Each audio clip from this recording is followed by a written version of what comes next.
আসসালামু আলাইকুম শাইখ। আসসালাম ওয়া রাহমাতুল্লাহি ওয়া বারাকাতুহু। জি বলেন। ঢাকা বাংলাদেশ থেকে বলছি। বলেন। জি, আমার প্রশ্নটা হলো যে জামাতের সহিত আমরা যখন মাগরিব বা এশা সালাত আদায় করি, তখন দেখা যাচ্ছে যে ইমামের পিছনে প্রথম রাকাতে নিজে যখন সূরা ফাতিহা পড়ি, কিন্তু দ্বিতীয় রাকাত বা তৃতীয় রাকাতে হয়তো বা কোনো সময় সূরা ফাতিহা পড়তে মিস হয়ে যায়। যখন রুকুতে বা সিজদাতে চলে যায় তখন হয়তো বা মনে পড়ছে হয়তো সূরা ফাতিহা মনে মিস হয় করে ফেললাম। জি, জি। তখন আসলে তখন ইমাম সাহেব সালাম ফেরাবে, তখন আসলে আমি কি করব? আমি কি সালাম ফেরাবো নাকি জেহরি, আমি এটা কি ওই জেহরি সালাতে না সেহরি সালাতে? উচ্চ স্বরের কেরাতে যখন উচ্চ জি স্বরে উচ্চ শুনছেন স্বর, তখন ভুলেছেন? জি, জি, জি, তখন জি, জি, যখন উচ্চ স্বর, জি, জি।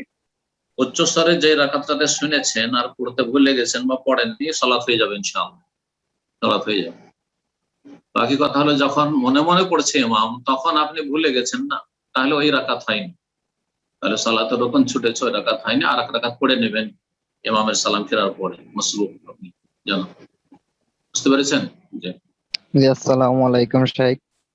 আসসালামু ওয়া জি, রাহমাতুল্লাহি ওয়া বারাকাতুহু। জি বলেন। জি, আমার আমার প্রশ্ন ছিল ওই যে বুখারী শরীফের তাওহীদ ফাউন্ডেশনের আপনার হুম, ইমাম বুখারী রাহিমাহুল্লাহ যে একটা তাফসীর করছেন সূরা কাসাসের ৮০ নং আয়াতের, যে হুম, ওয়াজু, যে আয়াতটা ওইখানে আপনার বলছে যে আল্লাহর রাজত্ব।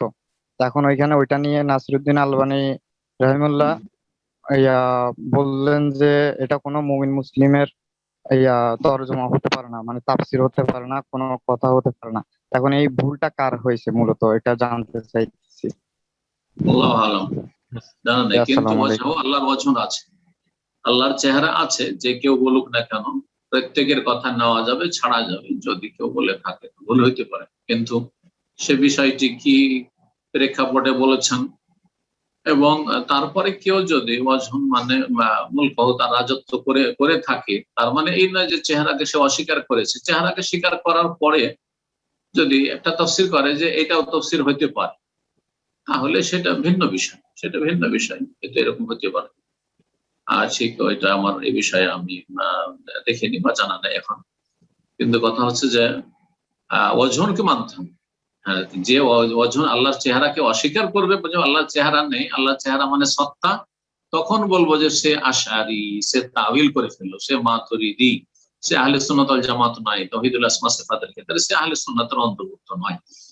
তো এইরকমটা এই মুহাদ্দিসরা ছিলেন না, এবং বুখারী, মুসলিম, আবু দাউদ, নাসাঈ, তিরমিজি, ইবনে মাজাহ, তারা এরকম ছিলেন না। আশারি মতবাদ তারপরে প্রচার প্রসার লাভ করেছে, এবং এই বিভ্রান্তি আইম্মায়ে কেরামদের মধ্যে কারোর মধ্যে ছিল না, আলহামদুলিল্লাহ। জি।